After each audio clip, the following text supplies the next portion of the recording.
All right, so now we're on to dealing with challenging convention. So we're talking about the 1920s and the 30s. So we're going to begin with dealing with issues about religion, race, and gender, and how they changed post World War One, and how and we've gone over a little bit of this in the previous presentation, but we're going to get into a little more detail and a little more nitty gritty on certain issues.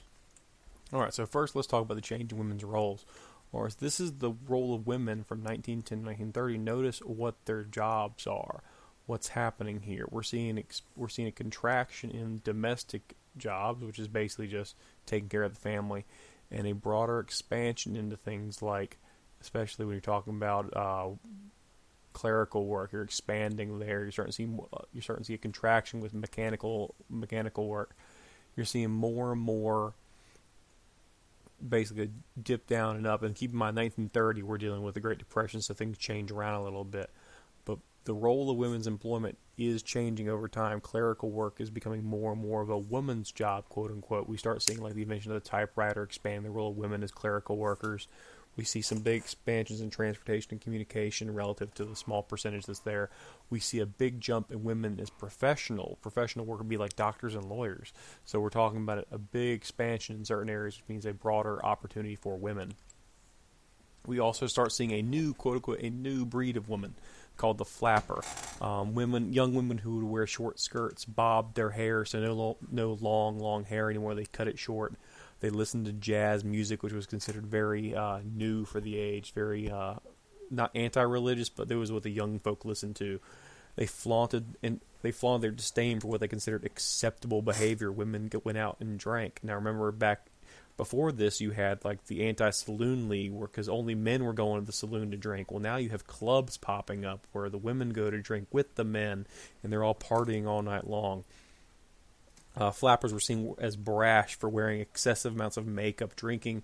They'd treat sex in a casual manner. It wasn't taboo for them to talk about. They'd smoke. They drove, oh God forbid, and otherwise basically flouted this whole idea of conventional social and sexual norms. So they were kind of the first big women's liberation movement. Like in the 1960s, women burned their bras. Well, they kind of did the same thing back in the 1920s with the flappers also. And these are just examples of the flappers and what some people call the it girl with the eyes and the pale makeup, all that stuff. This is what they would dress like, this very short skirts. And the guys back then, this would be a short skirt back at the time. So don't think of short skirts the way we think of short skirts now. Would have been short and very raunchy back in this time period. To pose with this much leg showing for a picture, that was like, whoa, oh my gosh, that's insane.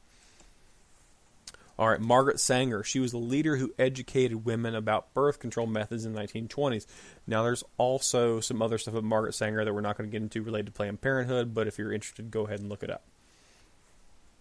But birth control was a big deal because, keep in mind, during this time period, women had babies until they stopped. It wasn't like if you were married, part of the marital deal back at the time was certainly to basically have intercourse with your spouse, and that would lead to having babies, and you wouldn't stop. Birth control was considered something you did not do. Part of being married was having children. There was a religious component to it.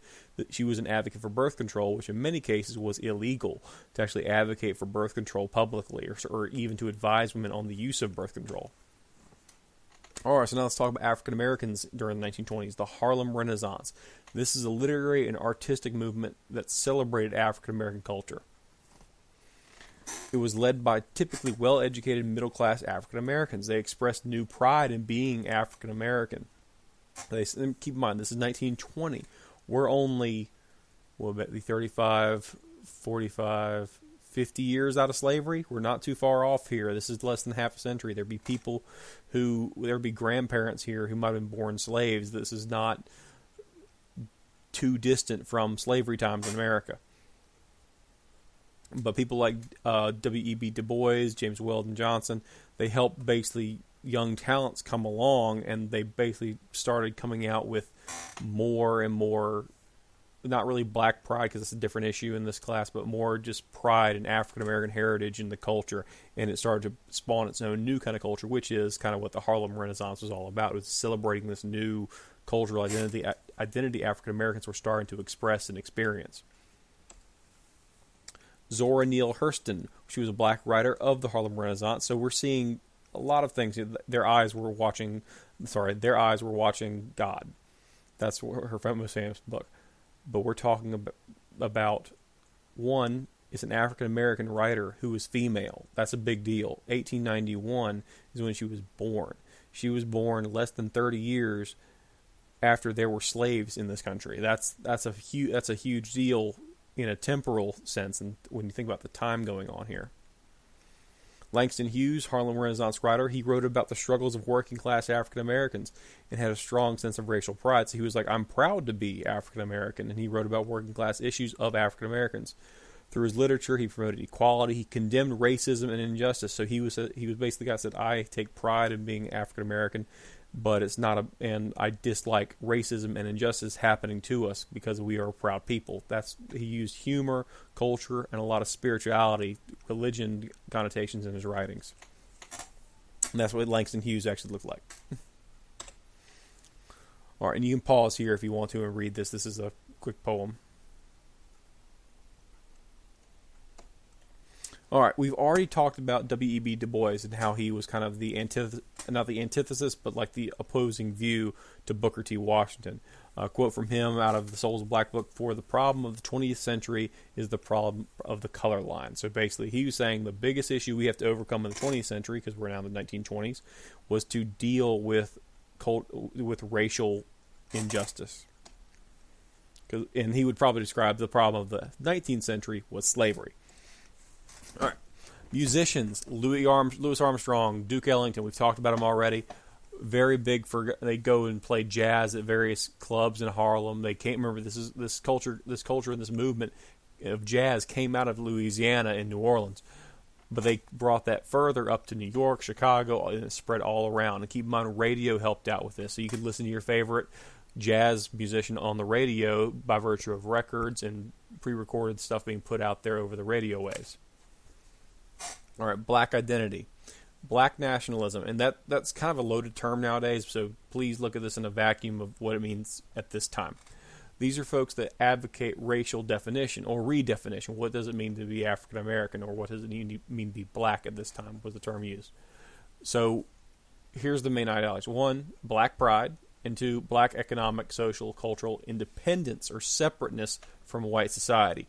Which nowadays you look at that and go, whoa, that's not good. Like, that doesn't sound right. But at the time, the people who listening to this message, they thought it had a lot of merit. And one of the big guys we talked about who relates to black nationalism is Marcus Garvey. This is the guy who promoted the whole idea of going back to Africa.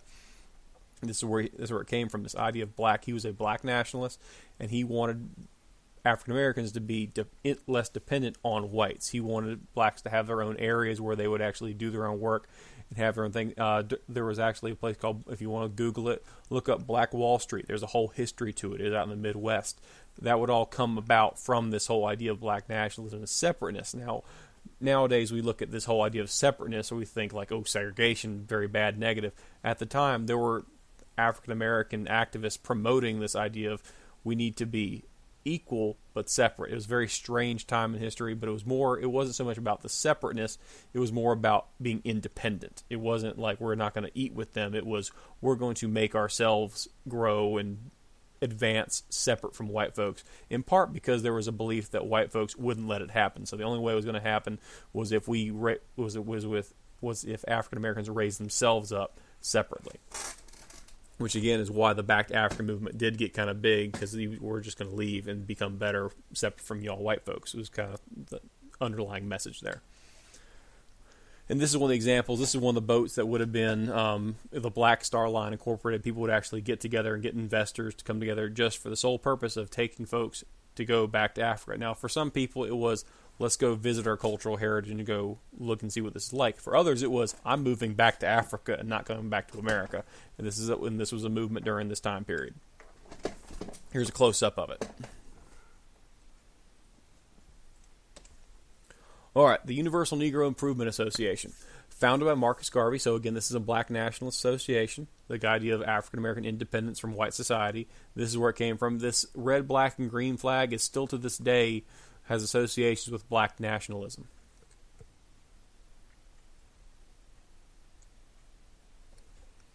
All right, we're going to pause it here, and you're going to read the rest about religion and politics on the next presentation.